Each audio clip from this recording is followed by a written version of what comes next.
So DSP operations is facing a lot of pressure on multiple fronts. On one side, certainly we see a lot of pressure on costs, and increasingly I see a lot more focus on improving cycle time, and operations is mandated with improving cycle time and making things go faster. And thirdly, we see a lot more focus these days on improving the customer experience, with the customer being front and center of all the operation processes. So even what was traditionally a back office operational process now has to think a lot more about improving the customer experience.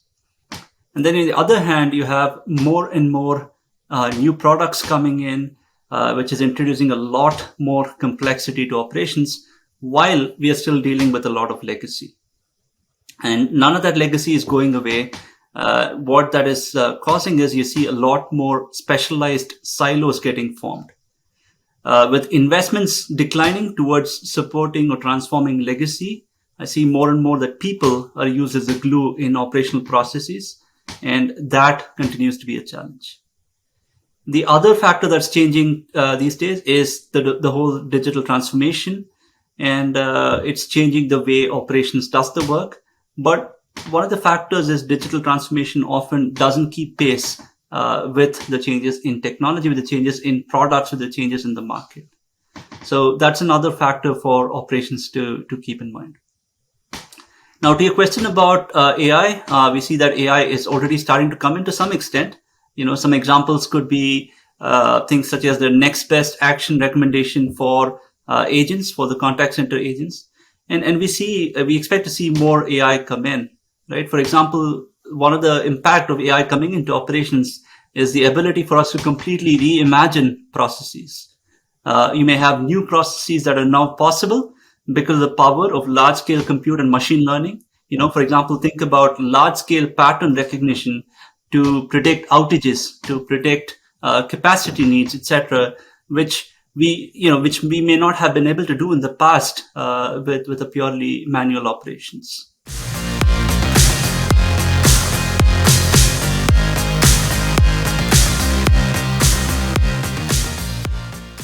The number one problem for AI is the availability of clean data and the availability of operational data, right? And that's what you need to train your AI systems.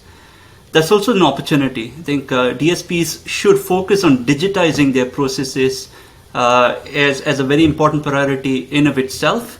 Not only does it have immediate benefits in terms of just helping you understand existing processes, helping identify maybe tactical issues and opportunities for automation, they all help with building better AI and prediction systems. In a sense, you're building a digital twin of all of your operational processes and data. The second challenge is usually around change management. One of the big things to keep in mind is the whole process of building and rolling out an AI system is not a one and done. It's not an IT project where you deploy a solution and then you can move on. We also have to think about what are the new roles we need in ops to support and improve and build on any AI solution.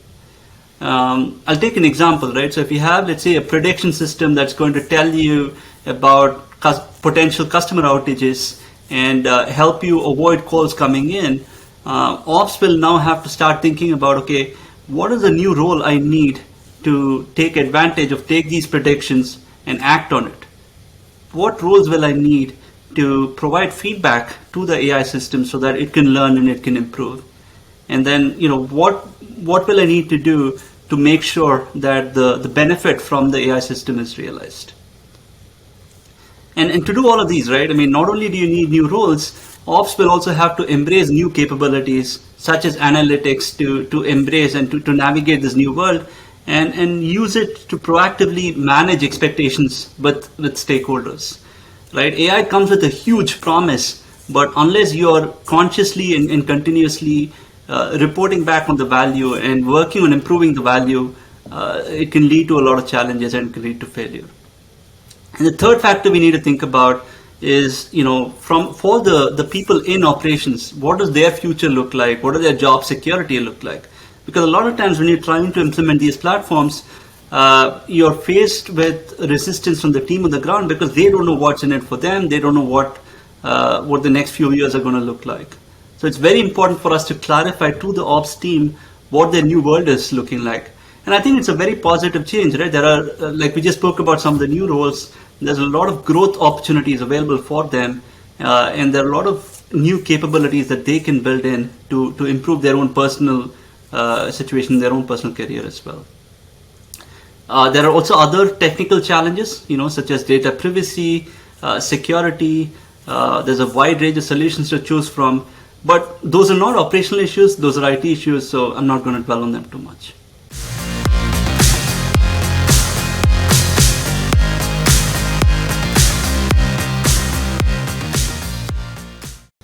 We already spoke about the digital twin. I think that in itself should be a quick win that we should go after, because I believe that will open up a lot of tactical opportunities for process improvement, efficiency improvement, and automation. In addition to that, I think I would look at customer experience oriented intelligent operations areas that are quick wins that also have very high impact, right? That have very high, very visible impact. And I'll give 3 examples. The first example is a digital contact center.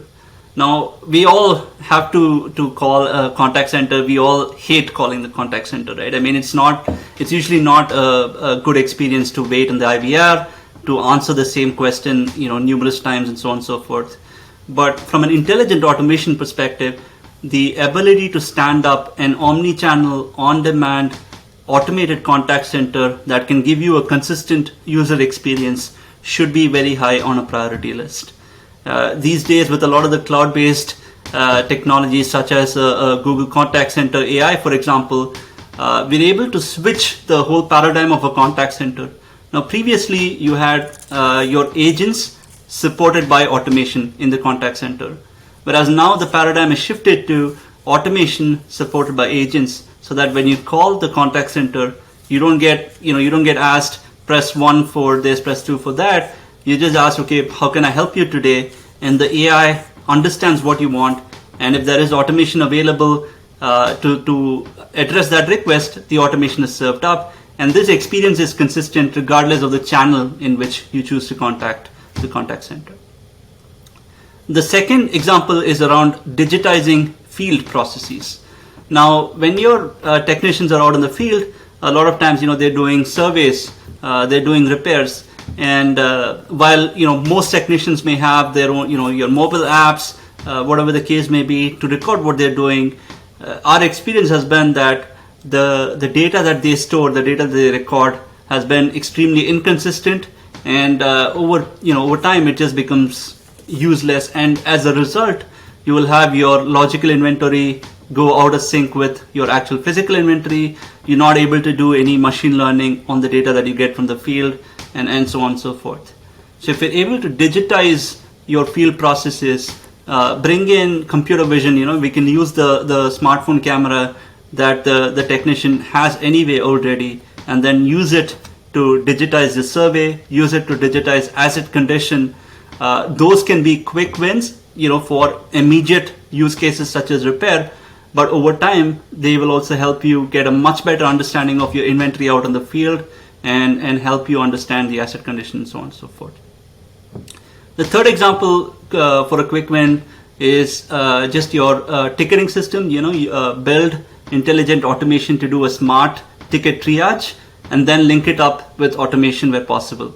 We've seen numerous cases where tickets are used for very simple requests such as, okay, let's reset a Linux box, or let's clear up the memory in a database, and so on and so forth, right? You have people watching your monitors, your dashboards, and then they'll create tickets to do these things because they don't have the rights to do it themselves. So intelligent automation to do a smart triage of these tickets, and then serve up automation where necessary, can be a quick win and give you outsized value.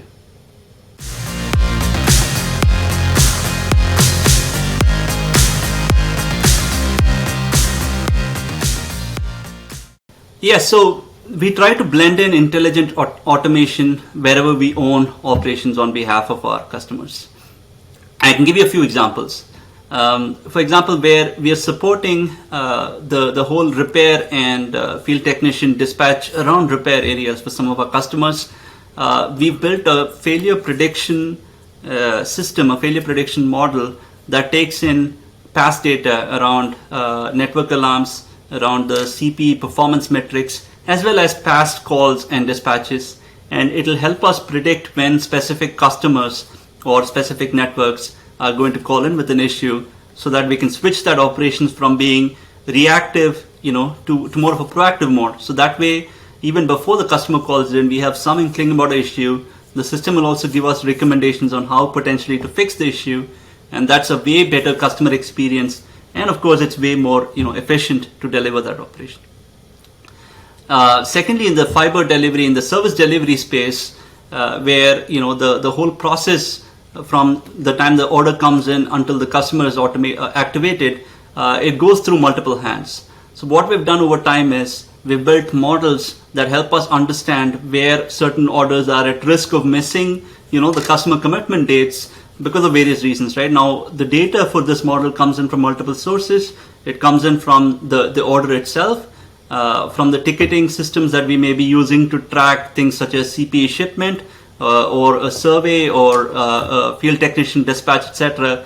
And it's able to pull in a lot of this information together to give us alerts, so that our operations team are smarter in proactively reaching out either to the customer to make sure that we're able to get information from them potentially that may have been pending, or to internal teams, so that we're able to fulfill that customer in the right time. And in general, we've been helping our customers with identifying and piloting some of this new emerging technology that they can plug into their existing ecosystem without disrupting, their IT systems, but without disrupting the process to deliver outsized results.